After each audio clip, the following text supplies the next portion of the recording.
Hey, welcome everybody. I've got another special guest today. I haven't done it in about a month or so. The last one I had on was a 3D print general. And tonight I've got Daniel from MODBOT.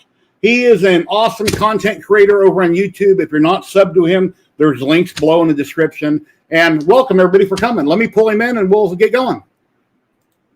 Hey, what's going on, Daniel? Heyo, how's it going? I want to say your intro is awesome. I like the beginning of the intro is like really exciting. But thank you very much for the introduction. I'm super excited to be here. I haven't been on a stream in a long time, so this is a real treat. Happy to be here, man.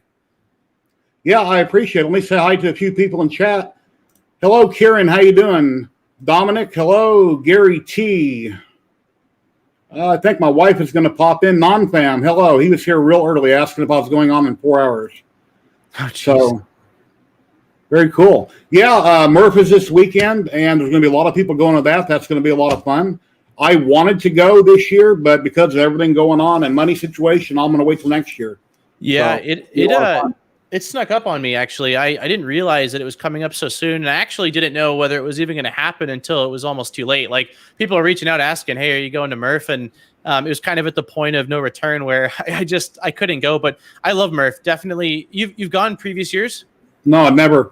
Oh, okay. Yeah, that was my first big 3D printing event I'd ever been to. And God, like, it's just a big party of people that love 3D printing. So I definitely... I'm going to do my absolute best to go next year because it's just fun. It's a big hangout of all of like the content creators, everyone showing off their cool projects, and also like vendors that are, showing off whatever they've been working on. So yeah, Murph is super cool. I'm bummed also that I won't be there, but I can't wait for, future ones. Hopefully I'll meet up with you at the next one. Isn't it Earth that takes place in a high school gym back around New York, and Murph is on a farm or something, fairgrounds? Yeah, so Earth, I haven't been to Earth. I've seen a little bit. Well, I've definitely watched it. I think it was live streamed even before it went virtual for last year, but it's definitely some kind of a gymnasium. And then the Murph is in like the middle of, I would describe it as kind of like the middle of nowhere in Indiana. And like, it's like a, oh gosh, it's like an Amish town almost. There's people riding around. Like the Walmart had a horse and buggy parking, which was like coming from California. I was just like, oh, wow.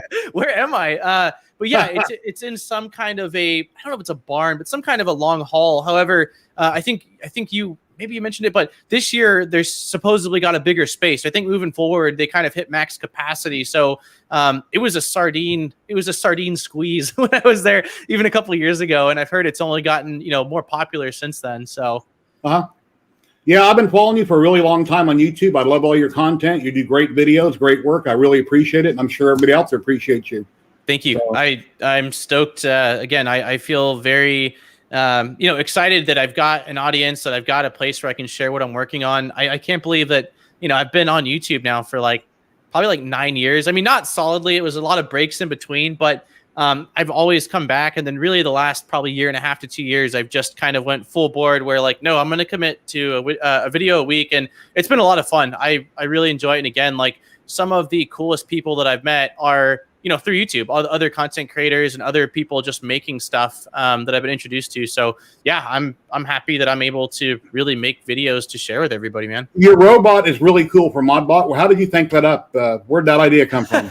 Okay, so it's kind of a two-parter. So back when I was in middle school to early high school, I was a bit of just describe it as a troublemaker. And some of the kids I hung out with were into, we'll call it street art, but in other terms, it was like, graffiti basically. And yeah, I used to do, yeah, exactly. I used to do a lot of sketching in black books and things like that. And I don't know how I initially came up with the robot design. I kind of started with some basic shapes, added eyes to it, and then it sort of evolved into what it is. But the actual icon or robot that I have as my logo was commissioned. It was actually a guy that reached out from YouTube, basically saying, "Hey, I've been watching your videos. I really want to get into 3D printing," and kind of asked if we could swap skills. Like said, "Hey, could you give me a crash course on 3D printing, and in return, I will make you a very cool icon based off of my old robot, which wasn't nearly as cool as this robot." And so I actually met up with this guy in person, spent about an hour or two giving him the full crash course of, brought a 3D printer, talked to him about it, all that stuff. And then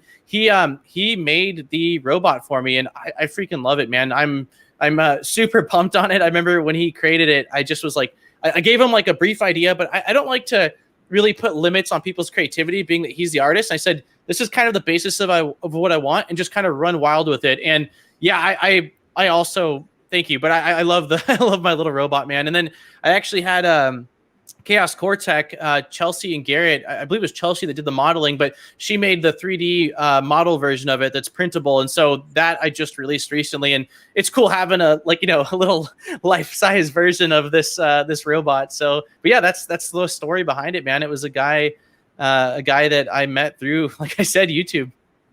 Yeah, I got a print for. I'm stuttering here. When I turned 57 a few weeks ago, I had a friend of mine. He's a designer. I have to leave him unnamed, and he made me a nice plaque. It says 3D HP, 3D printing and painting, which I showed in the beginning of my intro. And it's a bunch of different parts that stack on top of each other. You can make different colors. Yeah. I'm going to put that up on Thangs and on Thingiverse so people can print that out. So that's really awesome. Cool. And I want to print out your little robot too. I'll have that on my desk here. Oh, sick, man. Yeah, there's two versions. There's one that's like needs some supports because the head's attached and he just has a big block head. And then there's a second version where the head prints separate and you kind of glue it on. But yeah, I've seen a couple people print them. One guy in the Discord did one in like a bright orange that looked awesome. So yeah, it's cool seeing him out and around, man. Like I love the logo, and I've been wanting to. I've actually tried a couple times over the years to create a 3D printable robot version of that, but my character creation skills in 3D modeling is like, it's not there, man. I can do, I've done like functional parts on the channel, different brackets, and like I've got like a mini arcade cabinet on the ground and some things. But when it comes to character design, I just decided like Chelsea and Garrett from Chaos Core Tech do awesome work. I was like, I'm gonna leave it to the pros on that one, man, because I was really bummed out on the model that I tried creating a long time ago. We said hi to a few people in chat. Hey, Tripod, how you doing? Brian Vines, BB3D, hello. Lightspeed, hello. How you doing? Awesome. I think that's Betty Boot 45. That's my wife in Florida. Hello, Jeff Hutchins. What's going on, printing people? So yeah, let me pull up a couple pictures here, and you can tell us a little bit about them. All right, let's see what we got. Oh man, yeah. So this is a funny one. A buddy of mine a long time ago kind of was doing some 3D scanning and said, hey, let me scan your head. And so I said, sure, what the hell? I hadn't really been around 3D scanners before. And so he scanned my head, and then me, like people that know me like personally in real life know that like I'm a bit of a goofball. And anytime there's an opportunity for a practical joke, like I am all on board. And so I printed out as close to scale as I could my head, and I actually tried post-processing it, but it looked terrible. And I was leaving it like at my buddy, like I went to my buddy's house and brought it over and put it in his fridge to scare the crap out of like his wife and kids and stuff like that. So that was that was the printable head, but I don't actually know what the hell happened to it. We did actually, now that I think about it, man, that was a fun video. I did a skit with that head where I had it. Gosh, one of the skits was basically I had the head, placed it in the bed, and it was like Erin, my fiance, came home from work and said like, "Oh, how was your day?" And she pulled the blankets back in the bed, and it was just my 3D printed head in the bed instead of me. And so I don't do a whole lot of skits on the channel, but that was one where I was like, dude, I've got a life size version of my head. Like I've got to do something fun with this. So yeah, that was a really fun print, man. I don't know where the head is at anymore, to be honest with you, but yeah, that was a fun print, man. 3D scanning is super cool. Have you played around with it at all? I Xbox, the Kinect scanner back in the day. I tinkered with that a long time ago, and I don't have an iPhone, but EM3D Marcus Ethan makes has an app that I'm going to be giving away a couple codes for, and on my live stream next week, my giveaway, where you can scan with your iPhone. If you got an i10 or above, it scans. But most scanners don't like the color black. So if you have black hair or anything like that, they don't like black. And I'm thinking, well, then take a powder puff in your video and kind of go everywhere and then scan yourself. But yeah, I've played around with a couple of them. I've seen some of the more industrial ones that are like, I mean, they're insanely, I think they start at like 10K and go up to 100K. But those are sick. Like, I mean, for, being able to scan a car and get like a representation of a bumper or like a ram or something like that. And then I think that, if I'm not mistaken, I saw that Stefan from CNC Kitchen got like a loaner one where he scanned an NES controller. I believe it was maybe a Super. And then he was able to print it. And it was like as close to a 1-to-1 representation as I've ever seen. So yeah, the 3D scanning is definitely rad, but the ones I've tried have been kind of hit or miss. They're more for fun and less for like actual making a 1-to-1 copy of, whatever it is that you're trying to scan. But I'm excited to see it kind of expand. I know like Creality like kind of released one at some point. I've seen a couple other manufacturers. So I'm assuming like 3D printing, the technology is just going to get better and the price is going to go down. So I'm excited for when scanning, like, I can actually scan the housing for something and print out a different colored version of it or something like that. Like that's going to be super cool. If I could ask what got you into 3D printing and about when? Yeah, that's a great question. So I got into 3D printing sometime in 2014, and it was really random. I don't know that prior to me getting into it, I'd even actually heard of it. Like I don't think I knew anything of it. I certainly didn't know anybody involved in 3D printing. And my best friend at the time, I had actually just met him, I think back in 2014 roughly. And so I was going over to hang out at his house, and he had a roommate, and his roommate was a cinematographer. And he would basically go around to different concerts, and he was the guy on stage, like, running around the stage, getting different shots. And he had this like crazy gimbal setup where, like it kept battery packs, lights, like, auto adjusting, or I think it's like the gyroid. Is that what it is? Gyroscope built into it type thing. Okay. And I was talking to him, and I saw this box in the corner of his room. It wasn't open actually, but it was this big box, and it was a 3D printer. It was a XYZ printing DaVinci 1.0. And that was my first time I ever saw or heard of 3D printing. And so after that, I went home. I was already involved with YouTube. So like that was at the time still my go-to for all things information.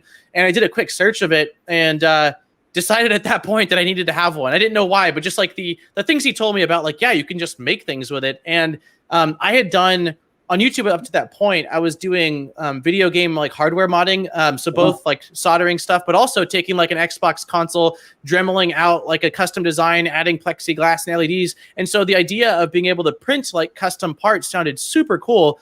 And so, yeah, I went home, I saved up for a couple of months and bought myself the DaVinci 1.0. I think it was on sale for Christmas in 2014. And that was my first rendezvous with it. And God, was it not a good experience? It was a pretty bad experience, if I'm being honest with you, man. Like, there wasn't a lot of YouTube content out there on 3D printing, particularly at that time.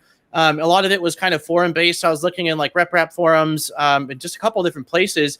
And it was brutal. I basically got one good print off of it, and then the thing stopped working. And I put it off to the side for maybe 4 to 5 months before finally deciding that I'm not going to let this printer defeat me. And I ended up having to do a complete board swap, man, from like whatever stuff came in it to a ramps and Arduino, which is like the main board that was, the standard back then, the cheapest thing you can get basically. And then I got into it, and then I fell in love with it. But yeah, it was a rough start. I almost gave up on it before I really got started because of how frustrating of an experience it was. A ramps board, that's what I was trying to think of to you when I was talking about B1 engineering, and I've got my MPCNC. I've got ramp board on it, one stacked on another. Yep. From ZYLTECH, but I've never done the firmware. It's been sitting for a little over a year now. It's in my garage. It's all built. I think I showed you a picture of it. Yeah. And I just got to do the firmware and get it working, start cutting some goodies. I haven't done it. Is it running? Because I had built one of those a long time ago, and it was also the ramps and Arduino board. But I thought at the time that the firmware was like a Marlin fork, was it not?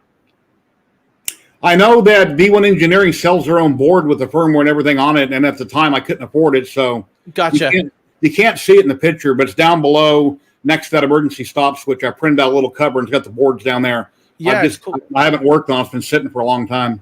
Yeah, it looks like you've got one of those like RepRap LCD screens, which is cool too. So that way you can print, or you can not, I guess print. I'm so used to saying that. You can mill directly from it. So yeah, and the bits are really tiny for those routers. The router bits are very small. I bought a bunch of assortment of different types of bits, and I work construction most of my life. I've worked with wood, worked with this and that, so I don't know why. I just haven't got it finished. But well, when you do, you're going to love it. I've got a friend that also is from those back in the day with the Xbox modding, who kind of followed me throughout the journey into 3D printing and got into 3D printing. And he built an MPCNC. And man, he's done some really rad stuff with that thing. Like case mods, basically, where custom designs that would have been so difficult to do by hand with a Dremel tool. So yeah, once you get it up and running, it's going to be freaking sick, man. Those things are really cool. And just CNCing is such a cool technology as well.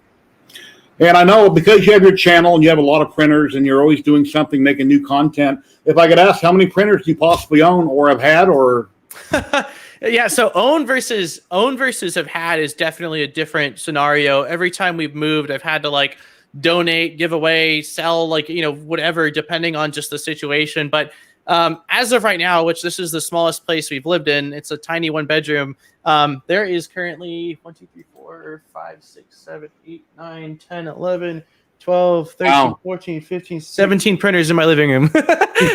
So it's, man, like I had, my fiance is the best, and she is so supportive of what I do on this channel. But I will say that every time the doorbell rings and I look like, Santa's at the door and I grab a box, like I get a little bit of an eye roll, because I did tell her when we moved here, I had done my best to downsize and was like, I'll do my best to like only keep things that I'm using constantly. And like, it just hasn't happened. I get so attached to some of the printers, or like I'm one of those guys where I look at a printer and think of like all these cool upgrades and ideas I can do. And so I look at it and I'm like, well, I don't really use it, but I've got this plan, that plan, and this plan. But will I get to it? I don't know. We'll see. But how many printers are usually used at one time when you're printing something? How many you typically run versus just setting? What couple? 2 or 3 probably?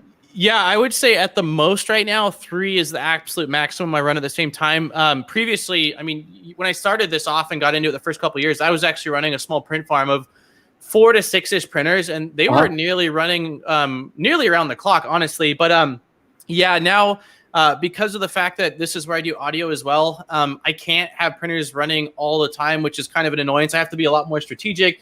And also, this place it's not old, but it's also not new, and the electrical is kind of spotty at best. And there was, man, I was running a couple one time and saw the lights flicker, and so I said, oh shit, like I should probably not run so many. But yeah, 2 or 3 typically, and that's when I've got multiple projects going on.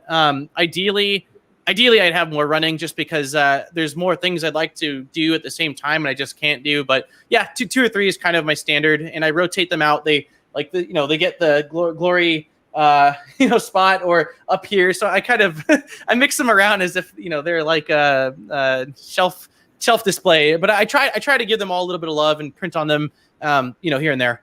And I believe this is a picture of fiance that allows you to do all that you do. That is her. That is Erin. Yeah, she's awesome. She met me when I had gotten into 3D printing a couple of weeks prior. No, not a couple of weeks prior. That's a lie. A couple of months prior.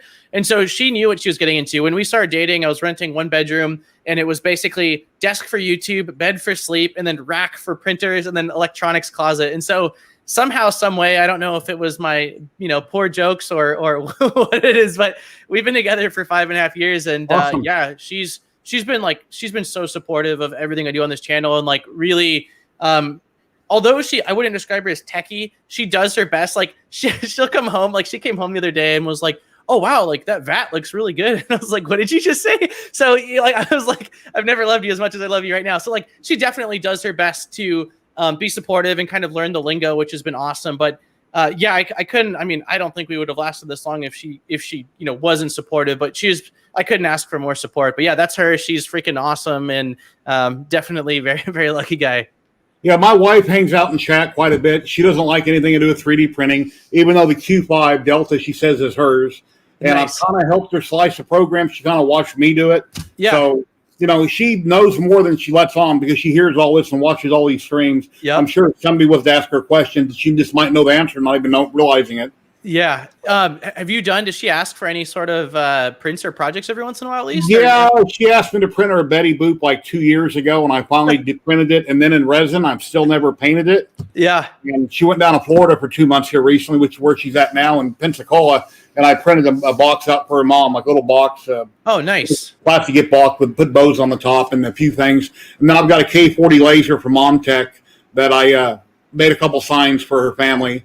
With that, nice. real simple signs. And I know that you had a K40 that you did a video on a long time ago, and I was really getting into it. And then you're like, I got to pack it away. I got to move. And not by choice. Not by choice, man. Yeah, basically when last March, when everything was going into lockdown, we were in a 2-bedroom, and I was actually a little bit concerned. Like, obviously for everybody, it was the first time to experience what we've been going through. And I was worried about really just rent. I mean, I live here in Southern California in Orange County, and it is definitely not cheap. And when it was time to renew our lease, I talked to the landlord basically saying, hey, is there any way, we've been here for 2 years already, can you cut us some slack, maybe give us a little bit of a break? Because for people moving in, it was a couple $100 less. And so he basically flat out said, no, I'm not willing to work with you. And so we packed up our stuff and went to where we're at now, which we totally love other than space. So yeah, man, the K40 It makes me sad because it's actually in a garbage bag because I had to put it in my parents' garage, and it's messy. They've got a dog and stuff like that that basically is in the garage a lot. And so I put a trash bag around it to try to keep dust and debris out of the out of the laser, out of the lens and stuff like that. But yeah, I just can't do it here, man. At the last place, it was venting out of the window and it was a little bit more off. But this place right now, my neighbors are much closer, and they're a bit more peculiar about things I do. If I'm too loud, they let me know. So I just don't think that if they smelt, wood burning, they'd allow it. But K40 sick. I did install the Cartesian board. Nope, that's not right. Cohesion 3D board inside of it. And so I was getting really into it as well. I mean, you talked about the CNC, but like these different mediums of creation are so cool. So I definitely will be bringing it back, just not here, unfortunately. So if you start doing K40 stuff, I'll get my laser fix from whatever you do with it, man.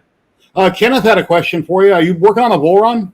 Yeah, I've God, I wish I could grab the box. There's a massive box over here with Voron, the Voron 0.1 parts. I have 99% of the things, and DigiKey is supposed to deliver the power supply next Monday. Technically, I could start building it because the electronics won't happen for some time, but I've kind of been waiting to get all of the parts in, and I'm a little bit sad, to be honest with you, because when I just committed to this project probably like 3 or 4 weeks ago, and at the time, Voron had just released a new version of this that looked awesome, like direct drive, bigger motors, God, what else? There was offhand, I can't think of the other things, but there was just some cool stuff that I was like, I want the latest version. And there's a kit that you can source, and I think the kit, the FormBot kit's like $400, and I ended up sourcing it all on my own because I wanted to get the latest version of it.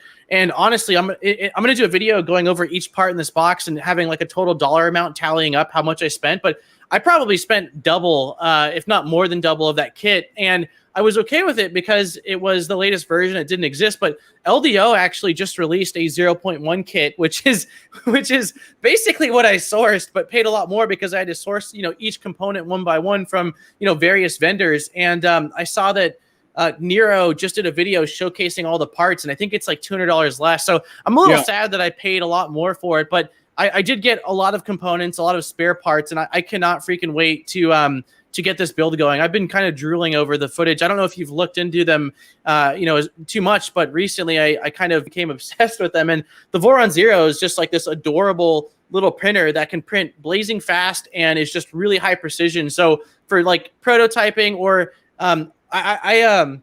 I always tell people on my channel that speed is not necessarily my goal with 3D printing, at least. Like I'm more like, slow and steady wins the race, and I'd rather get consistency versus just rapid printing. But the Voron 0.1 is going to be the exception to that. Like I want this thing, I'm just going to light it up and just see what it's able to do. So yeah, I'm freaking stoked to do the Voron. Yeah, everybody is building a Voron or a Rat Rig, one or the other right now. And I've got a Hypercube Evolution 445.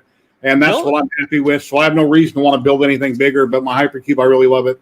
Yeah, I don't actually have a Core XY. The only Core XY I've ever used, as far as I can remember, is this Sapphire, the Sapphire 3D.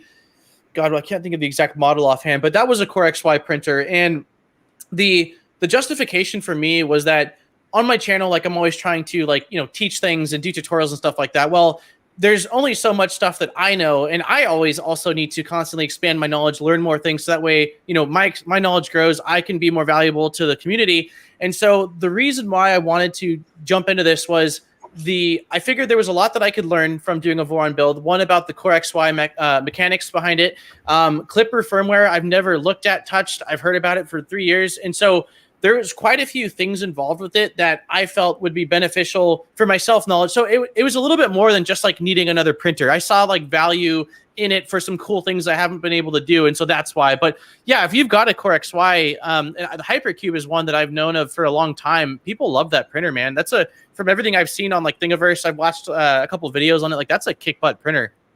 Yeah, I don't like the way you tension the belts on it. You end up cutting them off so short, and on the back of the hot end, the way you tension, it's very hard to get in there with needle nose pliers and pull tension on it.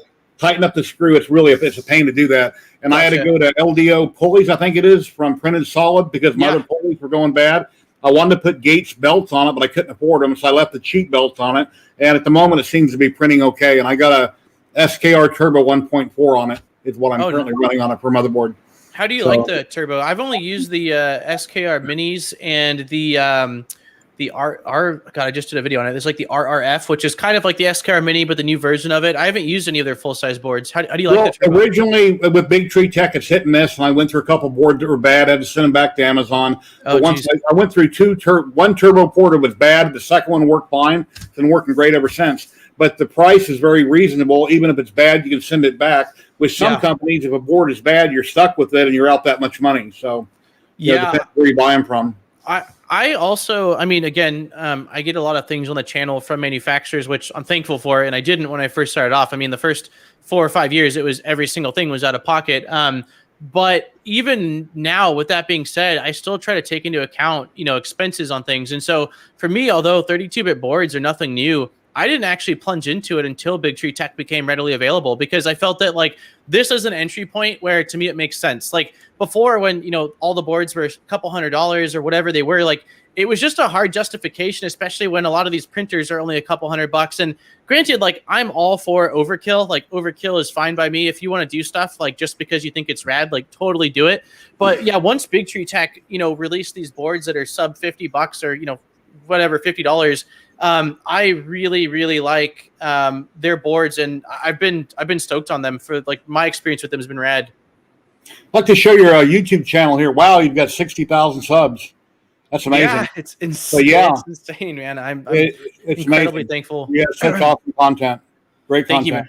Thank you, man. I really appreciate it. Again, like it's something that I wake up every day, and like it's definitely the highlight of my day is working on videos, figuring out what I'm doing next, replying to people. Like it doesn't matter how long it's been, like just hearing, seeing comments of like, man, like you helped me out, or like you've inspired me. Like it's really what keeps me coming back. I enjoy it. Like I really, really freaking enjoy what I do. Yeah. And again, this all started off, this is where I got my first 3D printer. And then before that, it's all like video game hacking stuff. I did video game news for a long time in like random tech reviews. So it wasn't until 2014 where like I started to really hone in a little bit and be like, yeah, 3D printing is the direction, or at least making is the direction I want my channel to be about. Wow, we're back into 9 years now. Yeah, man. It's little me. Oh my gosh. It's little me out of high school, dude, with my little ear piercings and stuff. Yeah. Cool. I mean, yeah, the footage, I mean, again, those videos, like I watch them now and it's almost cringeworthy. Like, it's 480p with like a shaky camera. But honestly, like if it wasn't for that, YouTube is what made me find the person that introduced me to my best friend, that introduced me to the guy with the 3D printer. So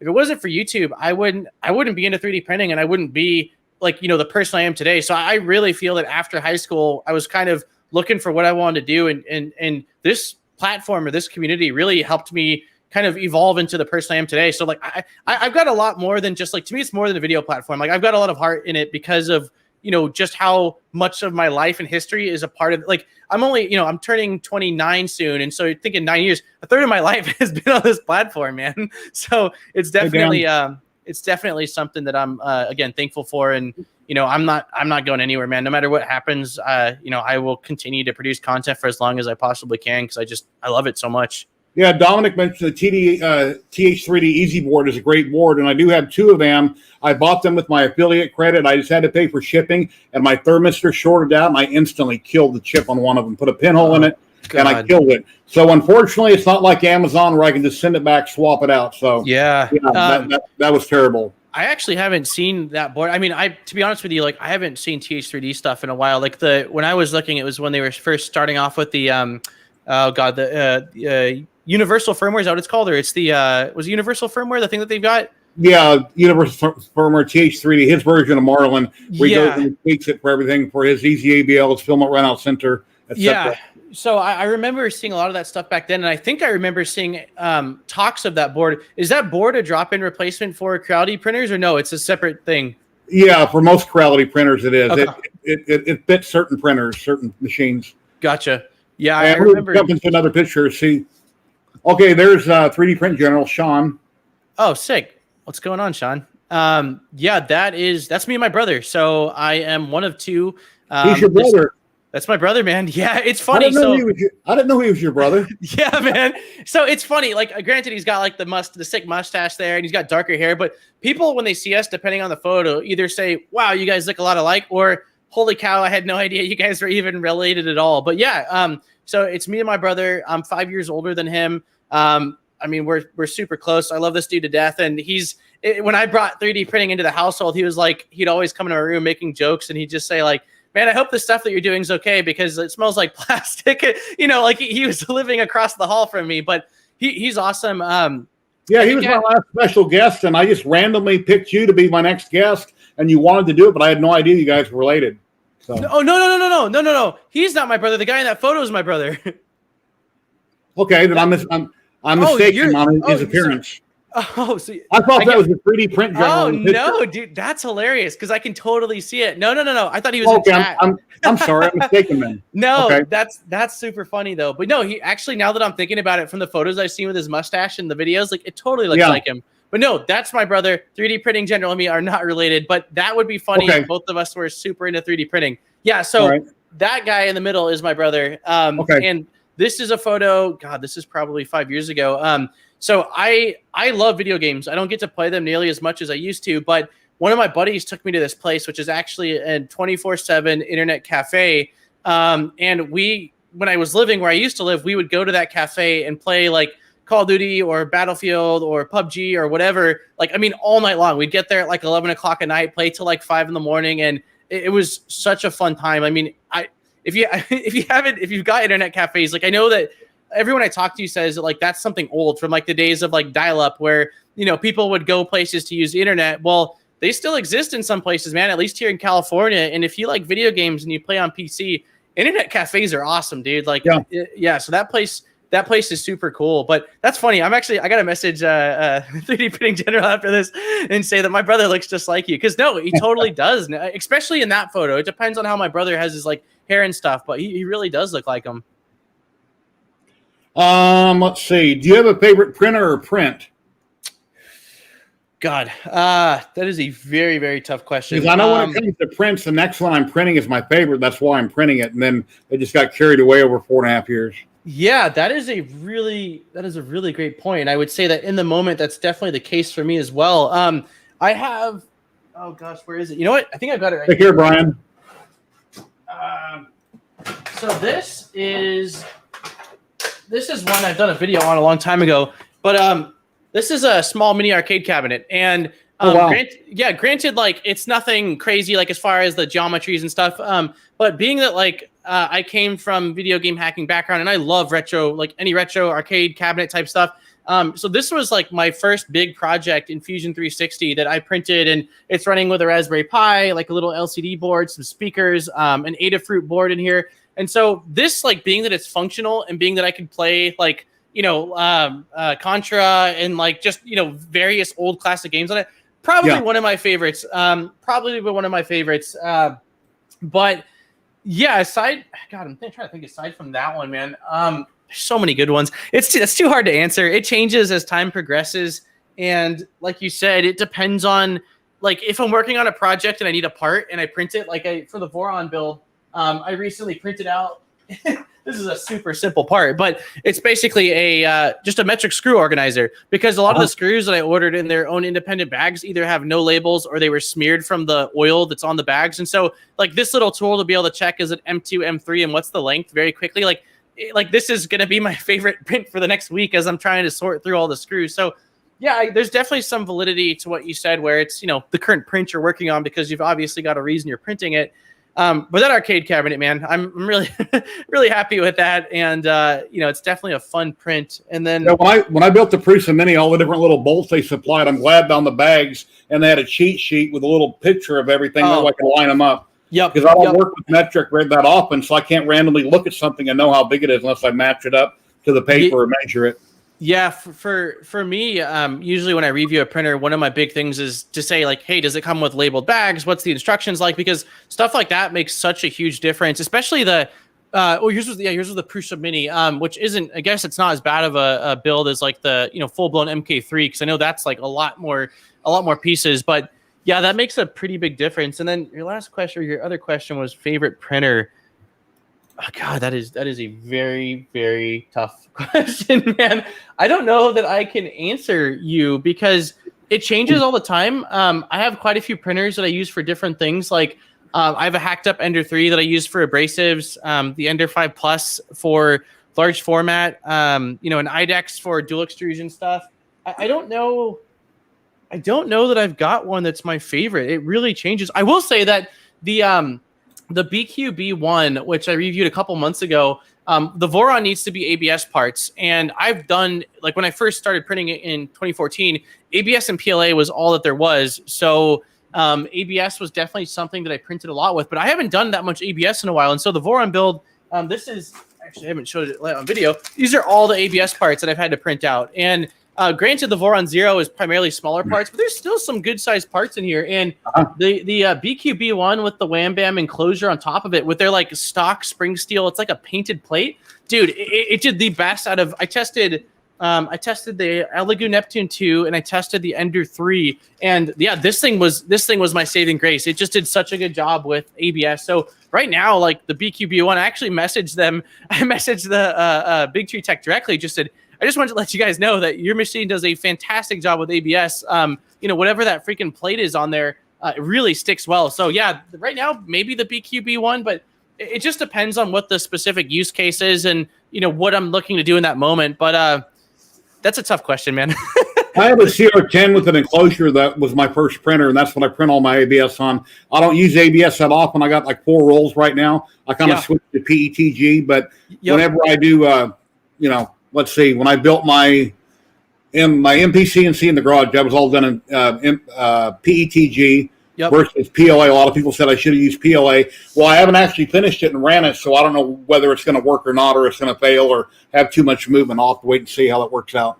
Yeah, PETG, in my opinion, did a lot of the replacing of ABS. However, ABS does have some qualities that I really like about it. I mean, the downside is the warping and the fumes. Like, of course, nobody likes either of those two things. But ABS sands, in my opinion, a lot better than PETG or PLA, which I don't do a lot of post-processing, so it's not a big deal for me. But, like, my buddy that does cosplay stuff, he's like, dude, I love ABS because it sands really well. The vapor smoothing is obviously a big plus as well. And then for functional parts, ABS has a much higher heat deflection temperature. So if you're doing parts that are going to be, well, I guess ASA is what I'd use outside, but the heat deflection is substantially higher than PETG. But for your general purpose stuff, PETG has also replaced it for me just because the odor is not really fun. And also, if I don't have to deal with warping, why would I put myself through that for a project that doesn't need it?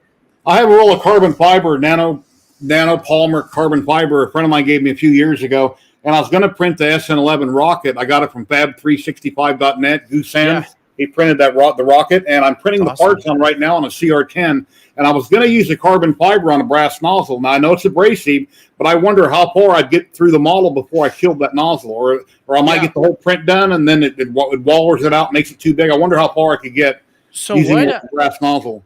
What is that? What's the blend? It's a carbon fiber blended with what? I'm not sure. It's just I know there's a lot of filaments. You got to use a steel nozzle, and I have all brass on everything. And I know it would work to some point, and then until it wouldn't work, and it's the part we get screwed up. But so I haven't seen an actual test, to be perfectly honest with you. But it's my understanding that typically you can get away with almost up to a kg before it's like that bad. So I don't know how big the rocket is, and I do think again, if you did a tolerance test, like let's say you print a cube prior to printing, the rocket, and then with your last little bit printed another cube, I'm sure your dimensional accuracy would be slightly off. But for the sake of your rocket, man, as long as you've got spare brass nozzles, I think you could totally get the project done with a brass nozzle. But again, I just wouldn't use it for things that require tight tolerances after the fact before swapping it out. But I had the bed loaded with all the parts, and I figured I have time. I'm retired. I'll just print them one at a time. Yeah. And that way, if something goes wrong, I can always stop it. And Lightspeed has a question. He's wondering why you stopped doing your weekly podcast.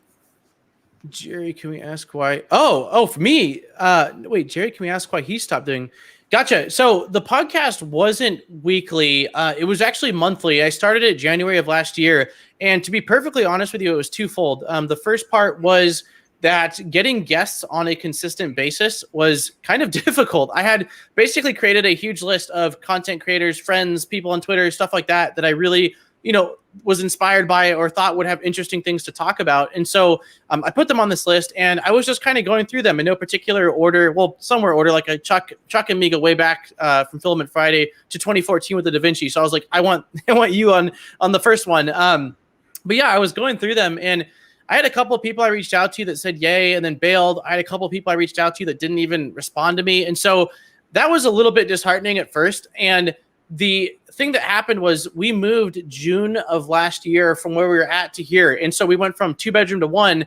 And granted, I know that like, you know, people don't expect perfection, but I'm a little bit of a critic on myself. And so the fact that knowing the mailman could come by anytime and my dog barking, she's way closer than normally in a 2-bedroom. Like, I just didn't feel that it was, I guess I made excuses, man. I don't have it. Like, it was really excuses because I did stream with Alex from Super Make Something from here.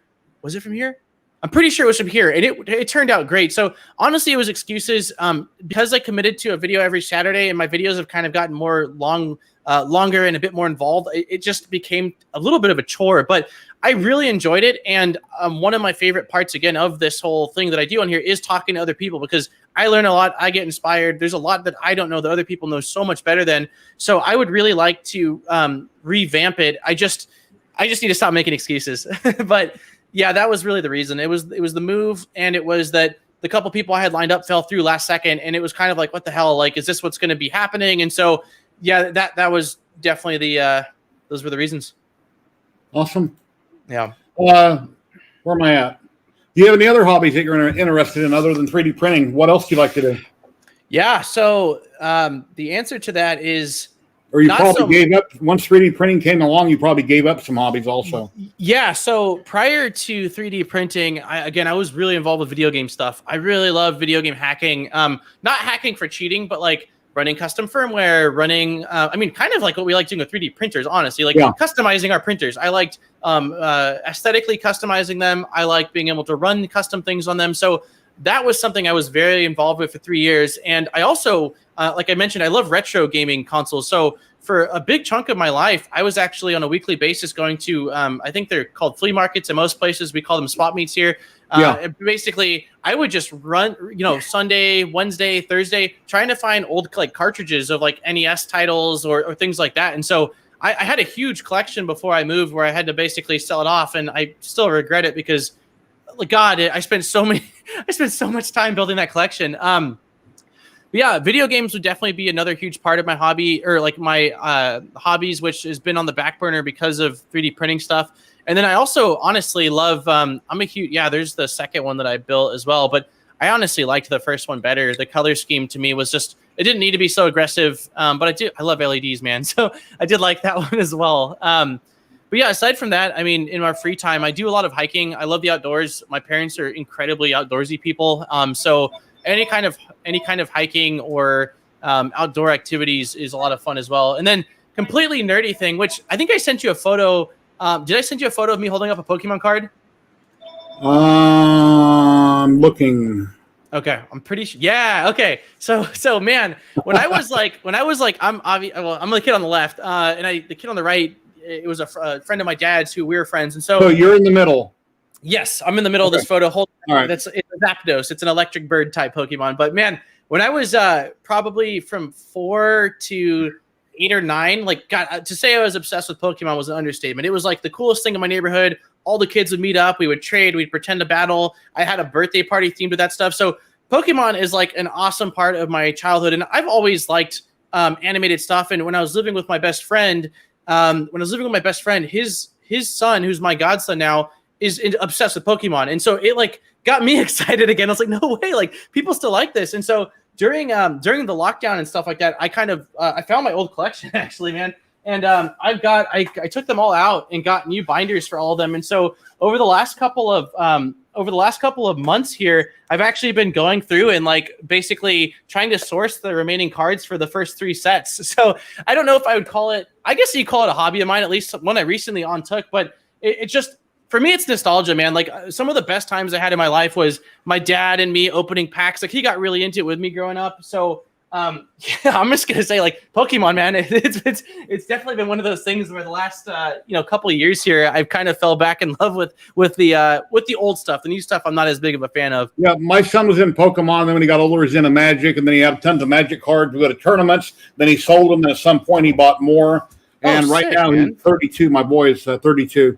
Nice. So yeah, he's similar. He's just a couple years older than me then. And yeah, the Magic, when I was younger, it's funny. I don't know why I never got into Magic, but A lot of the kids were, for me, it was primarily Pokemon, and then Yu-Gi-Oh came along after that, which I got a little bit into. But Magic I picked up for the first time 2 years ago, and I still don't really understand the full thing. It was like a starter deck, and one of my friends showed me how to duel with it. But yeah, the card games they're pretty fun, man.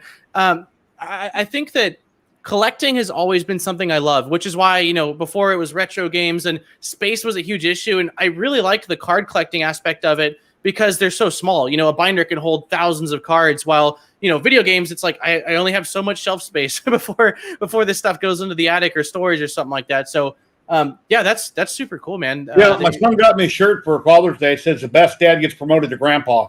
So, are you having a grandchild? Yeah, I have 2 grandkids. Oh, nice, man. I believe the boy, his name is Drake. I believe he's 8, and Stephanie, I think, is just turned 13. That's awesome. I wasn't sure if. Hopefully, I got the ages right. I'm bad with numbers. I won't hold you. I won't hold it against you, man. I've got a lot of, I think, positive qualities, but remembering numbers or birthdays is not my strong suit. Yeah, Magic was around before Pokemon. Okay. Yeah, I think that maybe I was just a hair beyond it, or maybe honestly, when I was a kid, my parents were pretty sensory of the things I was able to get a hold of, and Magic was definitely this darker version of, the cards are a lot more aggressive, and I think Pokemon, they did it where it was certainly targeted more towards youth, at least at the beginning, with the cute, happy looking Pokemon. This is a funny story. Let me get a sip of water, man. 1 sec. So, as I mentioned, I got into this space from video game hacking, and so I guess how I got into it's not as big of a deal, but this situation was, I was actually at the time working, it's either my first or second job. My first job 10 years ago was at McDonald's, which, gosh, was that a rough job, and really taught me what it's like to make, I think, $8 an hour at the time. So on the side, I've always had some kind of a side hustle. And so I started getting in as I got into the YouTube stuff. I wasn't really doing any sort of promotion on YouTube, but I was buying consoles that were broken, fixing them, hacking them, and just locally selling them off of the red light of death. Exactly. I taught myself how to reflow the GPU chip, which was way over my head for the time, but and then hacking them. And so it was awesome. I was able to take a $40 broken Xbox, fix it, hack it, and then it was worth all of a sudden $200. So it was awesome for me. It was way better than my McDonald's wages. And so I expanded because Craigslist is interesting, man. I met some very interesting folk when I was 19, but I wasn't so crazy about dealing with people face to face, especially because, again, there's some interesting people out there that I was involved with. The 3D printing space has definitely been a lot more enjoyable to work with. But I was selling them on eBay, and so eBay became my main platform for getting consoles, fixing them, selling them, or whatever. Well, at the time, I was 18, 19, and I was dumb. I was not as smart. I definitely think I'm smarter now than I was then. But basically, you're not allowed to sell modified things on eBay, like hacked things. It's against their terms of service, and it wasn't that big of a deal back then. And my justification was I never sold pirated stuff. I would never sell, bootleg games. It was just, here's a console that's open. If you use it for the right or you use it for the wrong, that's on you. It's not on me. So they were all bare bones. But eBay started to get more aggressive as the year, that year progressed. And it was also a lot of competitors, if you will, people selling also Xboxes that would flag other people's as this is against terms of service. So it was really crappy.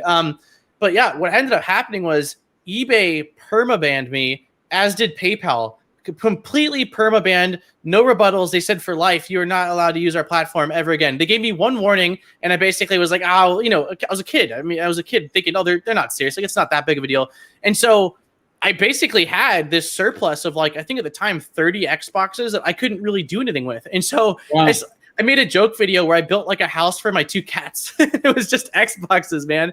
But yeah, that was really sucky. I didn't realize at 18 or 19 how much that would screw me over the next 5 years of trying to do online sales, trying to do online business without PayPal. Especially PayPal really hurts you. And luckily when PayPal and eBay split, which I think was 4 or 5 years ago, I was able to finally send this long email and get my stuff reinstated. So I am back finally. But I'll tell you what, man, if you're selling on other platforms like eBay or PayPal, you better play by the rules because they play hardball, man. They do not joke around. That was a huge lesson learned for me. And really, for a 19-year-old that was trying to save up for different things, it was devastating for me, man. Like that was a huge income source for me that I lost. That's an awesome photo. So yeah, that is again, Aaron, my partner in crime. And a couple of years ago, we were Wayne and Garth. I can't think offhand right now. Is it Garth or Garth? Garth. I think it's TH. But from Wayne's World, we found she'd been wanting forever to do a couple's costume. And I was, for the years we were dating, I was like, nah, I don't want to do that. But I saw this one and was like, if you're down to do Wayne's World, I am down to go with you. And so the guitar is actually 3D printed and says, no, not Shibby, not Swifty. Why am I brain farting right now? What did Swing? Swing. Thank you. I was like, I'm thinking Dude, Where's My Car? And then freaking Morty from Rick and Morty. But yeah, Swing. So that was a fun little 3D print that I did just to kind of add a prop to it. And God, we had a ton of fun. We weren't sure. She said I should have been Garth, but I really wanted to be Wayne, and she let me rock the guitar and stuff like that. So yeah, 3D. I mean, even for stuff like that, that's probably the extent of my costume is just a 3D printed guitar. But 3D printing is so cool for any kind of customization and things like that, you know? Yeah, back in the day, I had an Xbox, had the red light of death. I seen an ad. I mailed it off to a company. When I got it back, like $50 later, $75, I opened it up. We had cardboard and a black electrical tape. They fixed the problem, but they used cardboard and black electrical tape for cooling. It was like crazy, but it worked. Super janky. So the main reason I got into, again, YouTube initially was that I wanted to repair these Xboxes and fix them up. And so I went to YouTube, and what I saw was people getting their Xboxes with the red ring of death, wrapping towels around them and turning them on, or shoving ear swabs into the fans, overheating them, and then saying it's fixed. And so as I was going through the learning process, and basically it was every McDonald's paycheck was like, pay parents, buy video games, buy these Xboxes. So like, that was it. I broke tons of Xboxes, learning how to solder, learning how to hack them, learning how to repair them. I was just breaking them. And of course it was something I didn't enjoy doing. I was wasting my money, but I was learning. It was very, what's the word? Stimulating for me, like mentally, like, okay, that didn't work. Let's try this next time. So once I finally learned what worked and got I had an actual, wand that would reflow the solder underneath the GPU. I decided to make a video kind of showing off like how to do that and how to do a couple other things. And so that's how I got started. Was I actually just wanted to help people not have to break as many Xboxes as I broke to learn what I did. And then it kind of picked up from there. And the picture you just showed a second ago is actually that was the biggest project I had done prior to 3D printing. And it's a pretty much completely internal water-cooled Xbox 360 that's got custom LEDs. It's hacked up. I'll tell you what, people comment on it all the time, and they either love it or they hate it and tell me that I wasted a lot of money on it. But that's what I'm saying is, like, to me,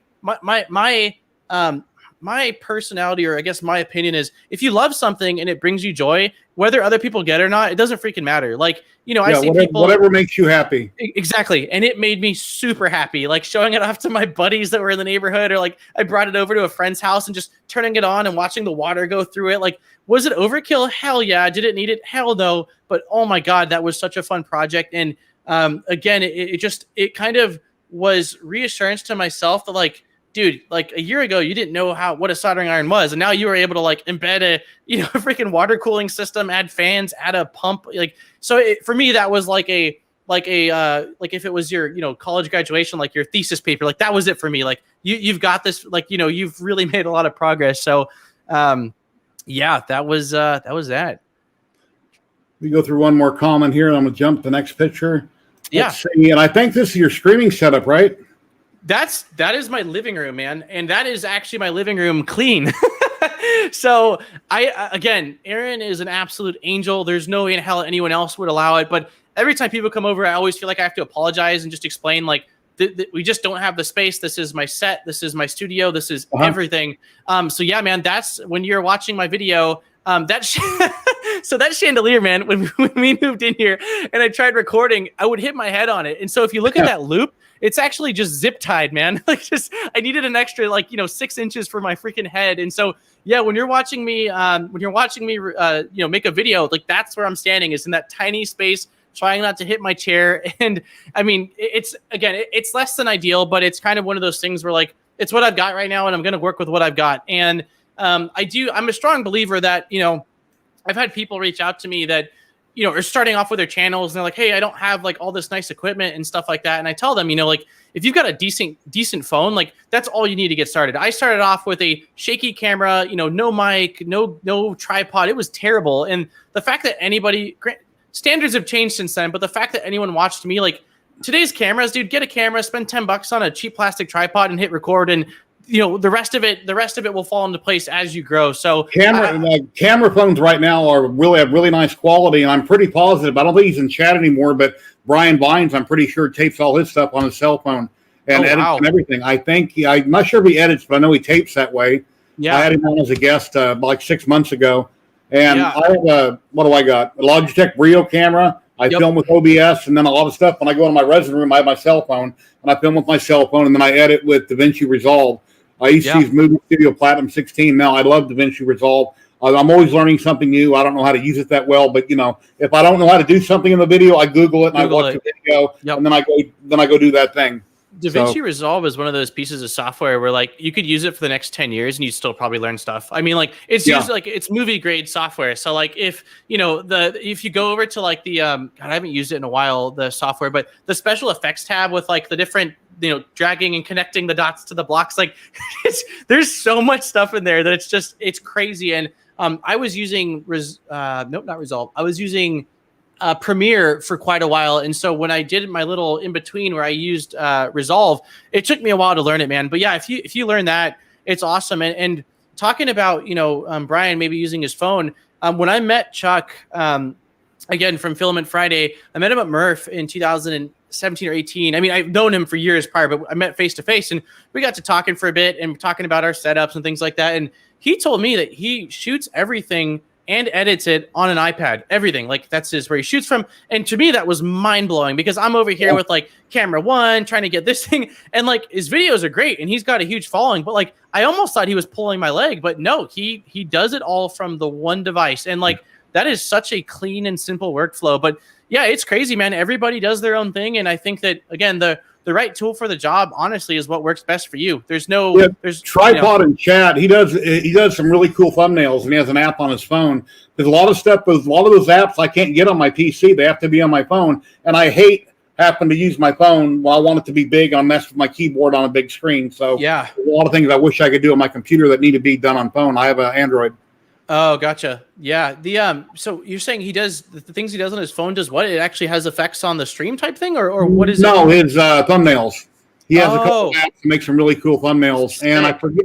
Hey, tripod. What's that called? What he was just talking about? I downloaded it so when you have bullets in your presentations, you're showing your printer and you got the thing pop up and call this part that, and it's got a label. What was that called? I forget what that was called. Oh, but I bought that for this in DaVinci Resolve, but I bought a program that does it for like $20. You can use it over and over a million times. So when you're doing a printer review or something, the little word pops up and the arrow shows that part. I forget what that's called. That's one thing that I've always tried, or I've been trying actively to get better at is retention. Because when I started off doing videos, it was just talking head, nothing. Like it was just me ranting at a camera. And then I finally realized that like, I'm not that interesting. So I, started to do a little bit more B-roll and stuff like that. But yeah, anything you can do with like different graphics, pop out, stuff like that, like it just gives the eye something to look at and, distracts you from the fact that you've been on the same scene for the last 10 seconds. So stuff like that's awesome, man. Again, it's just little bits of like refinement. And that's what I try to do, every video, well, maybe not every video. It's a lot of the same, but I try to call outs. They're called call outs. That's what it was. Oh, okay. Yeah. Call outs. Yep. Gotcha. Yeah, that's awesome. Yeah, I switched over to Final Cut Pro actually recently because I got a MacBook and it edits 4K a lot smoother than what I was doing previously. But your producer and your director here? That is actually those are my bosses. No, those are my furry children, man. The girl in the back is Delilah. I got her when I was actually working at PetSmart probably 8 years ago, which I will say, funnest job I've ever had, man. If they wanted to, pay 4 times what they were paying me, I would have stayed there forever. I love animals, and God, it was McDonald's to PetSmart, and the clientele of like, hey Ben, the clientele of angry, hungry people to pet lovers is just a very different experience. And so I actually rescued her. A family had came in and they found her with some brothers and sisters that had been dumped outside of a church. And they said, hey, we can't keep these dogs. And so most of them had gotten picked, and Delilah, my dog, had not. And so I got her, and she's probably 10 years old, man, but she's a sweetheart. And then Monkey is the other dog who is, that was Erin's. Well, we were dating when she got him, but it was at her house before we moved in together.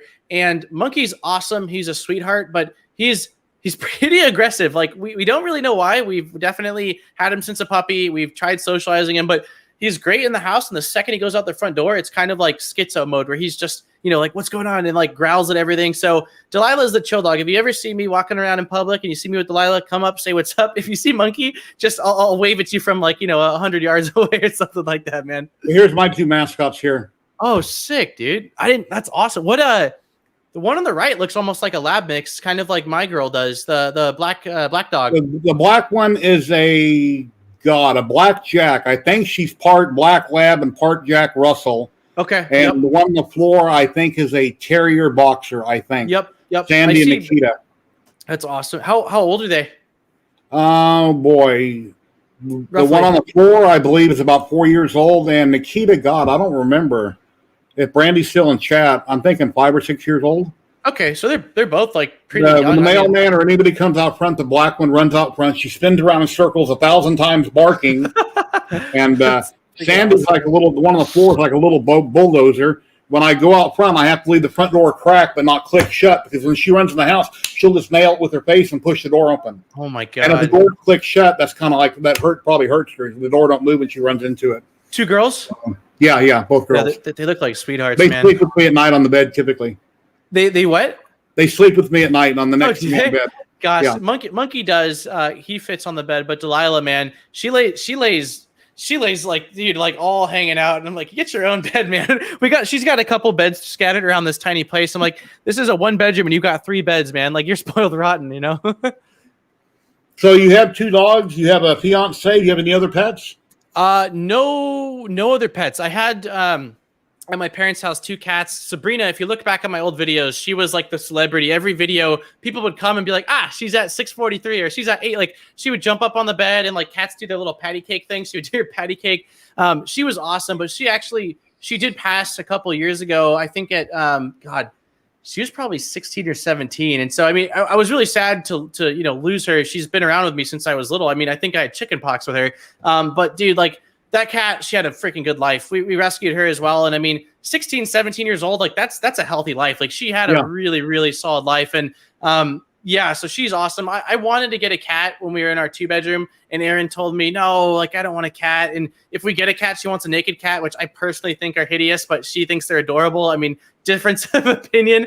The only plus is I've got really bad allergies, and so I take Claritin almost every morning because these dogs are going to kill me, but I love them. So the idea of a hairless cat, that's attractive to me. That a giant rat. It looks like a giant rat. It does. It does, man. I agree. I come from a family of like, cats are small, dogs are big, and so like, it took me a while to get used to, like, when I went and lived with my buddy, they had a couple of weenie dogs, but they grew on me, man. They really grew on me, these small dogs. So I don't mind them as much anymore. But yeah, it does kind of look like a rat. If it was dark and you didn't know you had a freaking cat, dude, you might think that you've got like supersized rats running around your place. Yeah.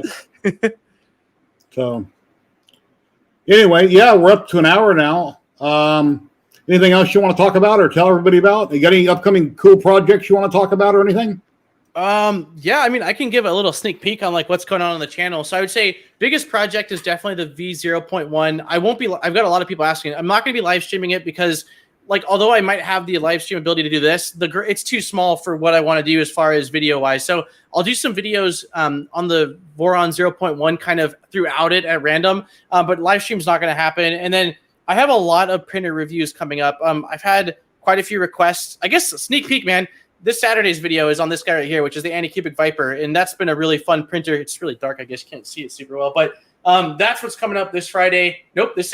And then any other cool projects, man? Let's see.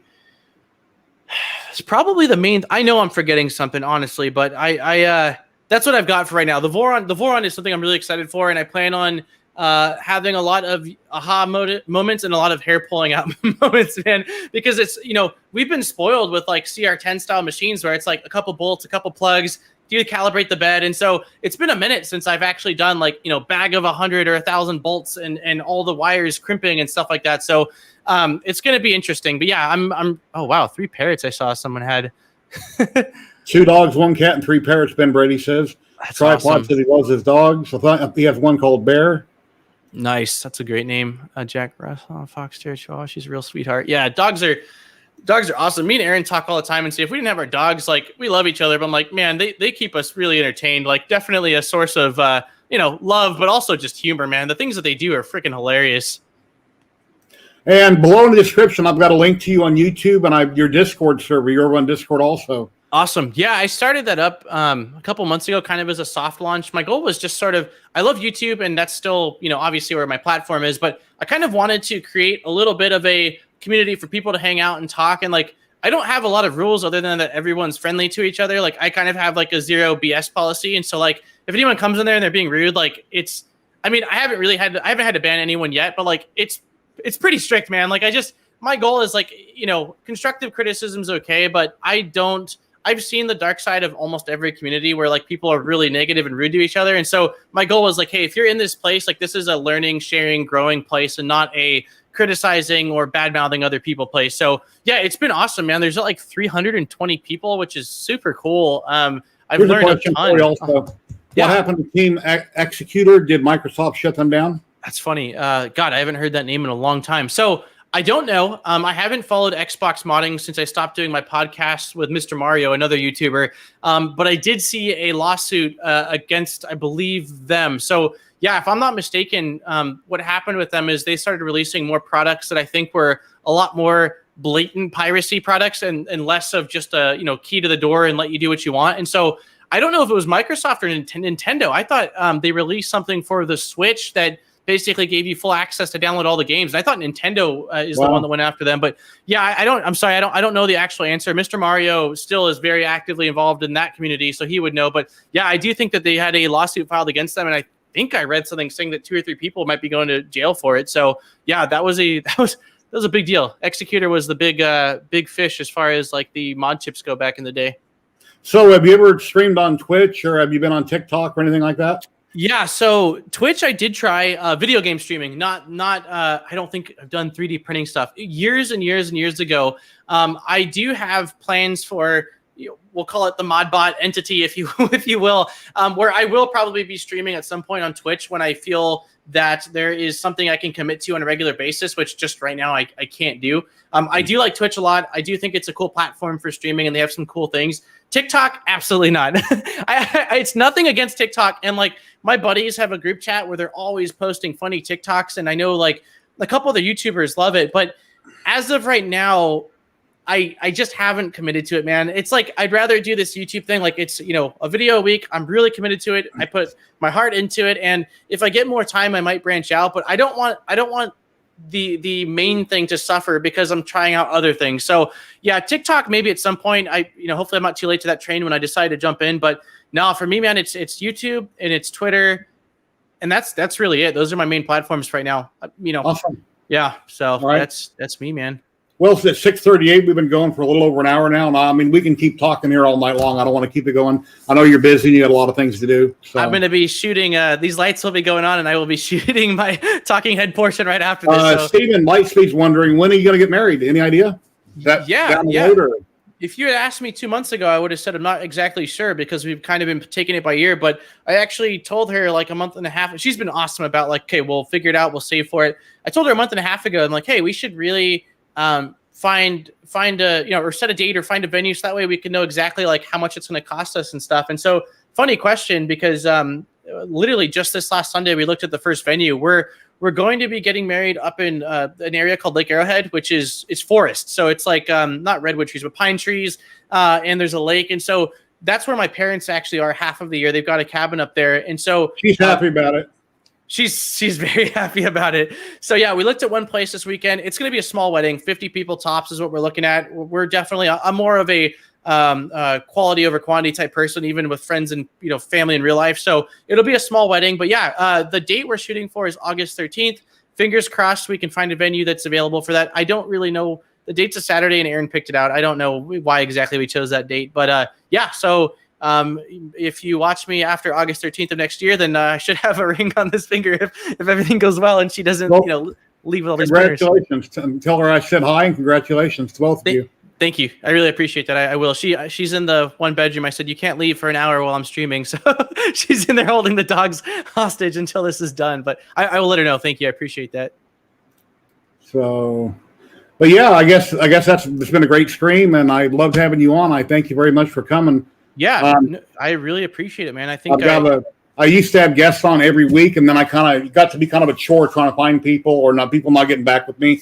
So I just stuck to my Hangouts, but I need to start getting back into finding more people on different weeks and have them come on. But yeah, I think you got a great channel. I hope everybody goes over to MODBOT and subscribes. Check him out on Discord, and yeah, it's been great. But thank you very much for having me on, man. Again, I appreciate you reaching out, taking the time to do this. And I had mentioned to you, but it's funny for me being on the receiving end because on my mod chat isn't about me. Like, yes, I talk a little bit about myself when I'm interviewing the person, but it's always the other person. So I was like, man, what is it going to be like being on the receiving end? So no, this has been a blast. I'm stoked. I can't wait to check out some of the stuff you're working on, like especially the laser stuff, man, because that's something I know just about what I've showed off on the channel. And then other than that, it's a mystery to me. So I will definitely be looking at your content and, checking out what you do as well. So thanks again. I really appreciate it. Yeah, it's been a lot of fun. And everybody out there watching, I'm having a huge giveaway next Saturday, the 3rd, 1 p.m. Pacific. I've got like between 16 and 20 people and companies I'm doing giveaways. I don't have a printer in there yet, but I got tons of filament, tons of STLs. A lot of it's worldwide. Some of it's USA only. It's going to be awesome. And I hope everybody has a great time at Murph. And please come check me out. Like and subscribe to the channel. Check out MODBOT. Like and subscribe. And yeah, I guess that's about it. So give me one quick second here, MODBOT. Okay. But thank you, everybody, for coming. And have a happy day. Have a great day and happy printing. Thank you, guys.